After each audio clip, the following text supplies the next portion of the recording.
Espresso ar Eleksu Kļaviņš. Koncentrētas sarunas par aktualitātēm juridiskajā jomā.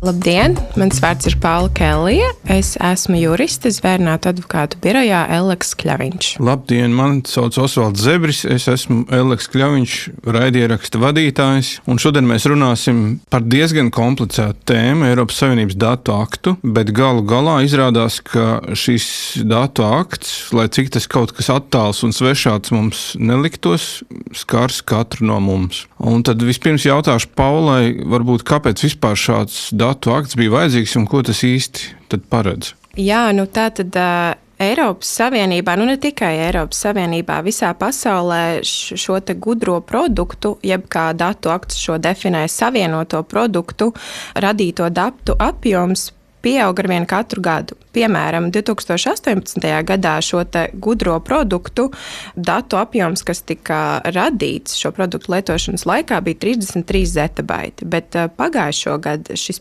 apjoms pieauga līdz pat 175 zetabaitiem. Un šajā sakarā Eiropas komisija konstatēja divas galvenās problēmas.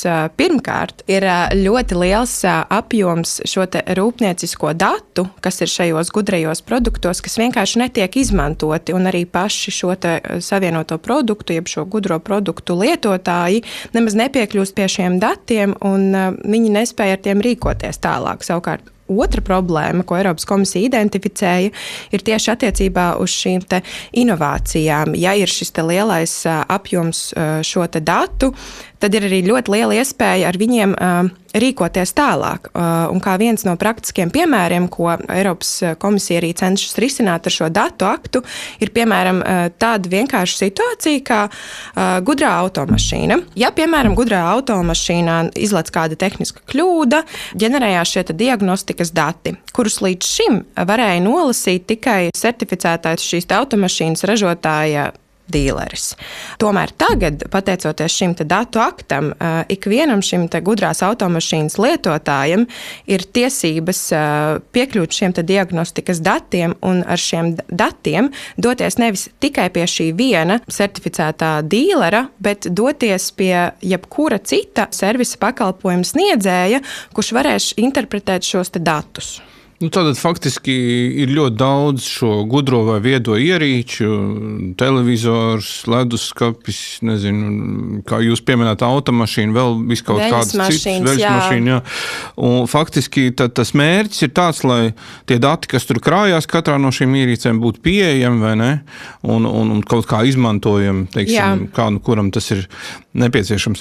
Bet, Pauli, jūs esat šī jautājuma eksperti, droši vien viena no retajām, kas Latvijā ir padziļināti pētījuši šo jautājumu un pētāt. Es saprotu, ka tātad ir 3 pamata auditorijas, uz ko tas attiecās. Tad patērētāji, katrs cilvēks, ražotāji, kas veido šīs ierīces, un datu turētāji, kas varētu būt tā kā pa vidu starp abiem. Varbūt jūs varat raksturot, kā uz katru no viņiem tas attiecās. Jā, tā tad attiecībā uz patērētājiem šeit gan arī ir būtiski norādīt uz to, ka ar šo te patērētāju datu aktu saprot ne tikai fiziskas personas, bet arī juridiskas personas, jo arī juridiskas personas var iegādāties gudros produktus, iznomāt vai izīrēt. Tas ir pirmais, kas ir jānorāda, un attiecībā uz šo te fizisko un juridisko personu loku šis datu akts paver galvenokārt šādas tiesības. Pirmkārt, tas ir, ka viņi varēs piekļūt šiem te datiem, viņi varēs izmantot šos te datus, un treškārt viņi varēs šos datus lūgt nodot šim te datu turētājam arī kādai trešajai personai. Piemēram, kā es iepriekš minēju par šo te autodīleri, viņi varēs doties pie šī datu turētāja un lūgt nodot šos diagnostikas datus konkrētai izvēlētajai trešajai personai. Un tad šim te datu turētājam saskaņā ar datu aktu, jeb šo regulu, būs pienākums to arī darīt. Tas ir attiecībā uz šo te pirmo grupu, attiecībā uz otro grupu, kas ir šie te datu turētāji, tad viņus tas skars ļoti ievērojami, jo viņiem tiks uzticēts šis pienākums, ka viņiem ir šie dati jādara pieejami šiem te lietotājiem, jādara pieejami arī trešajām personām, ja savienotā produkta lietotājs to vēlēsies darīt šos datus pieejams trešajām personām. Datu akts arī paredz tādas izolētas situācijas, kad, piemēram, Eiropas Savienības kompetentā iestāde, kas ir Eiropas centrālā banka, regulāts ir specifiski norādīts, vēlēsies piekļūt šiem datiem, bet tas būs ļoti niansētas situācijas, principā tādas ārkārtas situācijas. Piemēri regulā, bet šajos skaidrojošos pavadošajos dokumentos bija tieši attiecināti uz Covid laiku. Ja pastāv tāda ārkārtas situācija, kas ir izolēta laikā, tad arī šīs Eiropas Savienības kompetentās iestādes varēs izprasīt no šiem datu turētājiem šos datus. Un attiecībā uz šo gudro savienoto produktu ražotājiem, viņiem tās prasības būs tādas, ka viņiem no 26. gada 12. decembra šo savienoto produktu ražotājiem būs šie projekti jāizstrādā tādi, ka šiem datiem, kas ir šajos produktos, varēs piekļūt pēc noklusējuma. Tas principā nozīmē to, ka man kā savienotā produkta lietotājam nebūs jāveic atsevišķas darbības, kā piemēram vērsties pie datu turētāja. Es varēšu šiem datiem piekļūt pēc noklusējuma. Vai dati būs jānodod bez maksas? Vai to paredz šī regula? Jā, datu akts paredz to, ka šie dati būs jāpadara pieejami bez maksas, vienkārši mašīna lasāmā formātā un pēc iespējas ātrākā laikā pēc šī pieprasījuma. Izņēmums ir attiecībā, ja šie dati tiek nodoti divu uzņēmumu starpā, tad datu akts paredz, ka var pieprasīt samērīgu atlīdzību par šiem datiem vai par to darbu, kas tiek ieguldīts šos datus izgūstot un nododot tālāk. Bet arī šeit ir izņēmumi attiecībā uz šiem mazajiem uzņēmumiem un attiecībā uz bezpeļņas organizācijām. Es tā saprotu, ka pati regula ir stājusies spēkā pagājušā gada 12. septembrī, bet, kā jūs teicāt, pirms ieraksta, ka vēl viņa tiek pilnveidota, tātad vēl tur kaut kas ir procesā.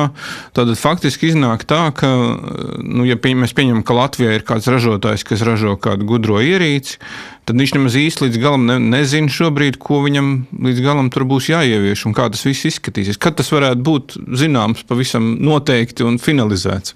Jā, tas ir ļoti labs jautājums, jo, kā jau jūs arī pats minējāt, šī regula, šis akts ir tāds vienredzis. Manuprāt, pēdējo gadu laikā šī regula tiešām ir tāds ievērojamākais normatīvais akts, kas ir nācis no Eiropas Savienības. Viņi varētu pielīdzināt šim GDPR, un ja mēs atceramies, kāds bija tas laika posms, kopš GDPR stājās spēkā, bija ļoti liela neizpratne, ko darīt, kādas ir jaunās prasības, ko tas praksē nozīmē.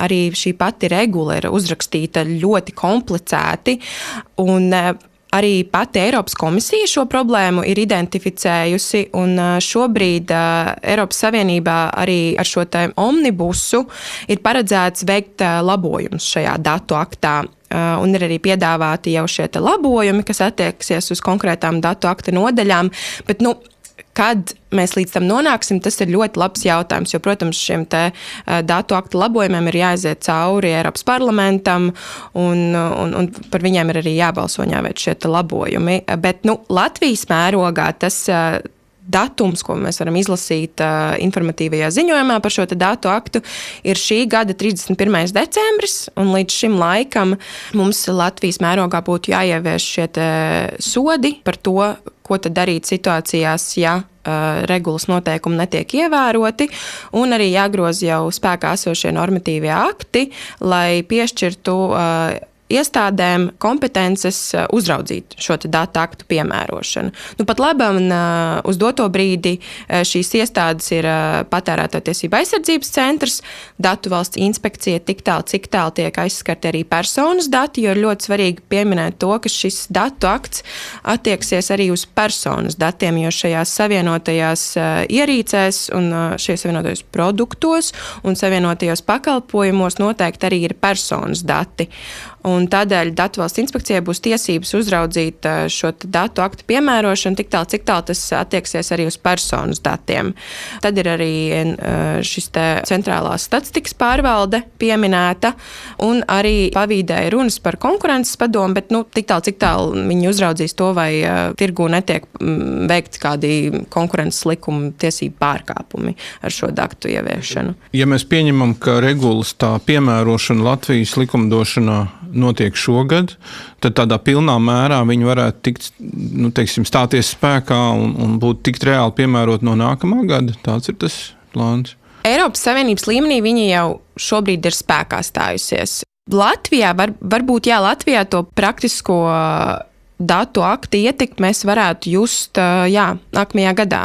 Tiklīdz mums šie normatīvais regulējums būs izstrādāts vismaz attiecībā uz sodiem. Lai gan arī šobrīd mums ikvienam, kā šo savienoto produktu vai savienoto pakalpojumu lietotājiem, ir tiesības doties pie šī datu turētāja un prasīt šos datus. Vienīgā problēma ir tā, ka mums nav izstrādāts tas regulējums, ko mēs varam darīt situācijās, ja mums atsaka. Bet, piemēram, jau šobrīd ir uzņēmumi, kas ir izstrādājuši šos noteikumus, kas ir paredzēti datu aktā, ar kuriem var iepazīties šo uzņēmumu mājaslapā, saprast, par kādiem datiem ir runa, kādus datus ģenerē. Piemēram, attiecībā uz automašīnām ir automašīnu ražotāji, kas jau šobrīd šo doto brīdi ir izstrādājuši šīs politikas, kurās ir aprakstīts, tad kādus datus konkrēta automašīna ģenerē, kā es pie viņiem varu tikt, kādas ir manas tiesības un kā es varu viņus izprasīt. Tātad tas jau ir spēkā. Jā, bet es tā saprotu, ka viens no tām galvenajām diskusiju objektiem, pie kā vēl likumdevējs droši vien arī strādās gan Eiropas, gan Latvijas līmenī, ir, jūs jau arī pieminējāt, ir ierīču ražotāju un datu turētāju atbildība, vai ne, par to, ka viņi nepilda kaut kādās situācijās šo te jauno regulu.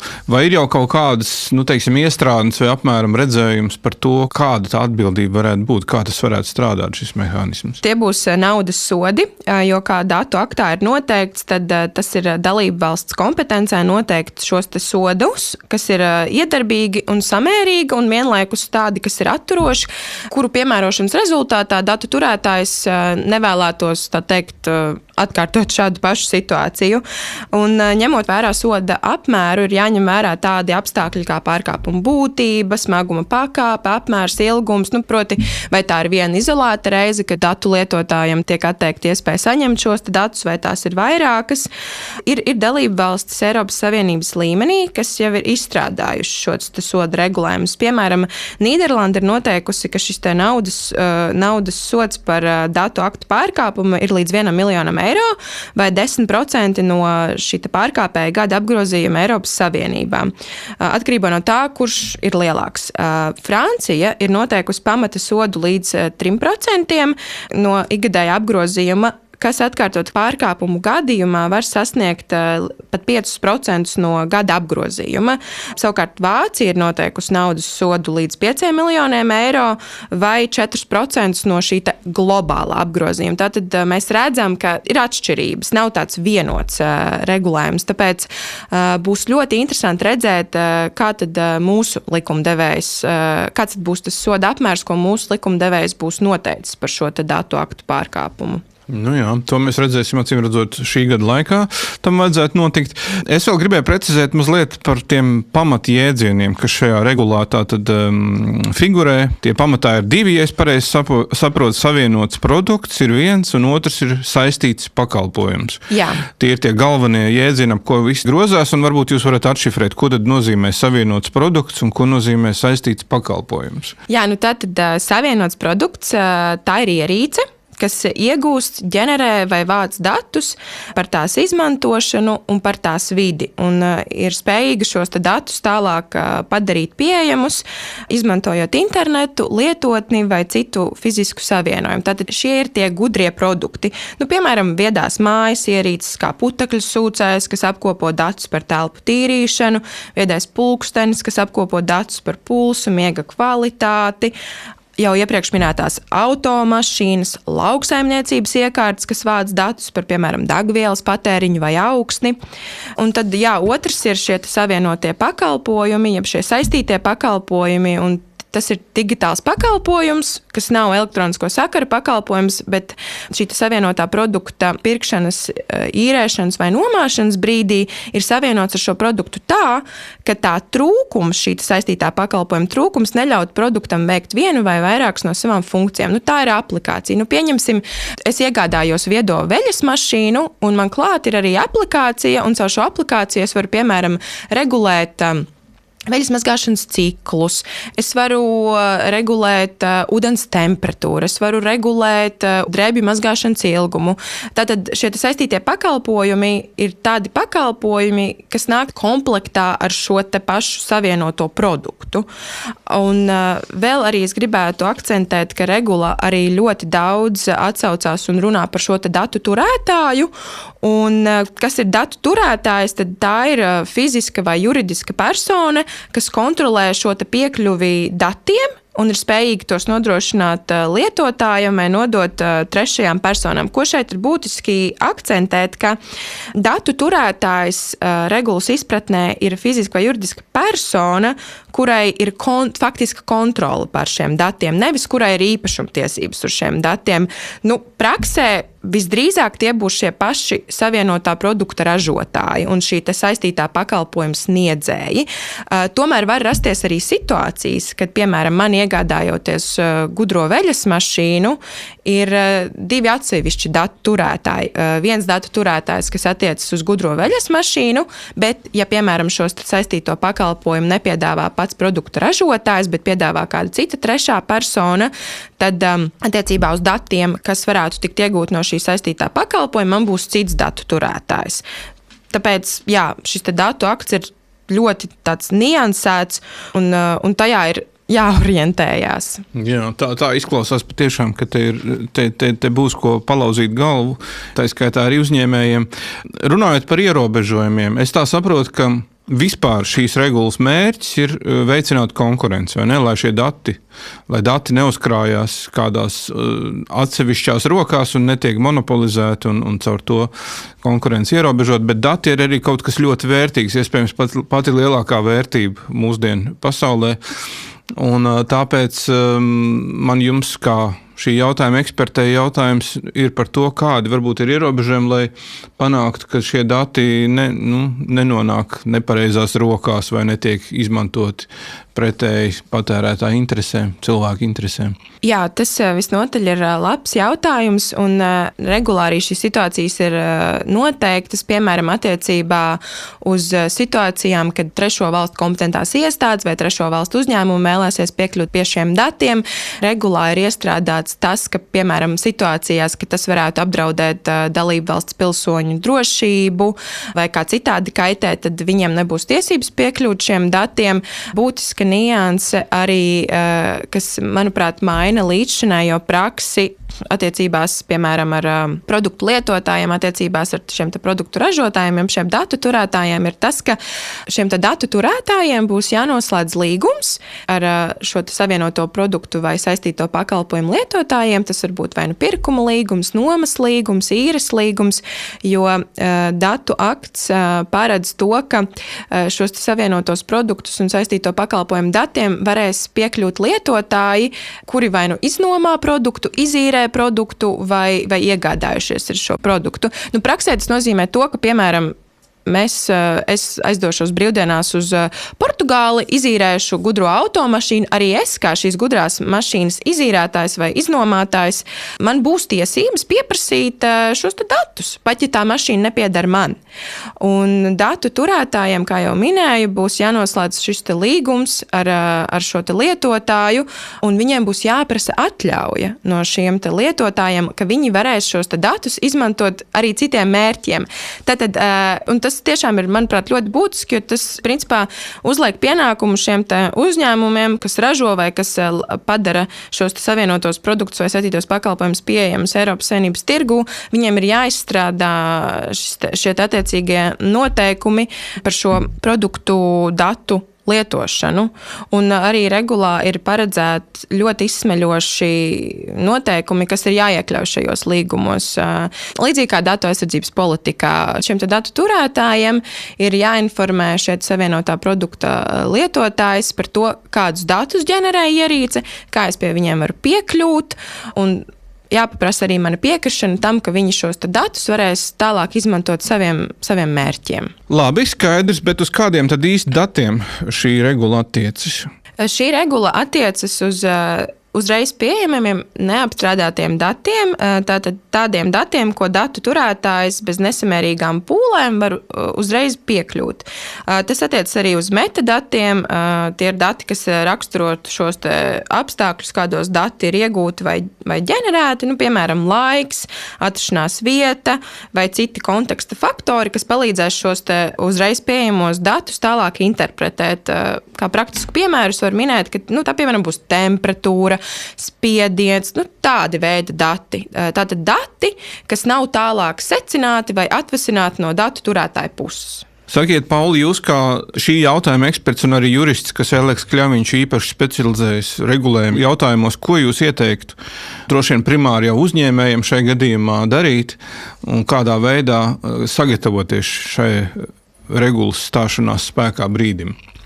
Jā, tātad pirmkārt regula neparedz to, ka datu turētājiem būs jādalās ar savu komercnoslēpumu vai ar datiem, kas var saturēt šo komercnoslēpumu. Tātad pirmā lieta uzņēmumiem būtu identificēt, kas tad ir tā informācija vai kas ir tie dati, kas varētu attiekties uz komercnoslēpumu, un tad arī veikt šos te nepieciešamos soļus, lai aizsargātu šos te datus un lai tos nebūtu jādara pieejams. Bet šeit es vēlētos veikt piebildi par to, ka situācijās, kurās datu turētājs varēs neizpaust šos te datus, ir ļoti regulēta. Un tie lielākoties attiecībā uz komercnoslēpumu, tad komercnoslēpumu varēs neizpaust tikai tad, ja pastāv ievērojams ekonomiskā kaitējuma risks, ko uzņēmumam ir arī jāspēj pierādīt. Ko tas praksē nozīmē? Tas praksē nozīmē to, ka uzņēmums nevarēs vienkārši pateikt, šie dati ir mans komercnoslēpums, es jums tos neizpaudīšu. Viņam būs jāpierāda to, ka pastāv ekonomiskais kaitējums, ja viņš izpaudīs šos datus. Jā, un no manas puses ieteikums sekot līdz Eleks Kļaviņš raidierakstiem, jo mēs ar Paulu Kelliju noteikti satiksimies atkal tajā brīdī, kad Latvijas likumdevējs būs spēris attiecīgos soļus un pieņems kādus lēmumus šajā sakarā. Tātad šodien mēs tikāmies ar Eleks Kļaviņš juristu Paulu Kelliju, kas specializējas datu aizsardzības, kiberdrošības un citu Eiropas Savienības regulatīvo aktu jomās, tostarp arī datu akta un digitālo pakalpojumu akta piemērošanā. Paldies! Paldies! Espresso ar Eleks Kļaviņš. Koncentrētas sarunas par aktualitātēm juridiskajā jomā.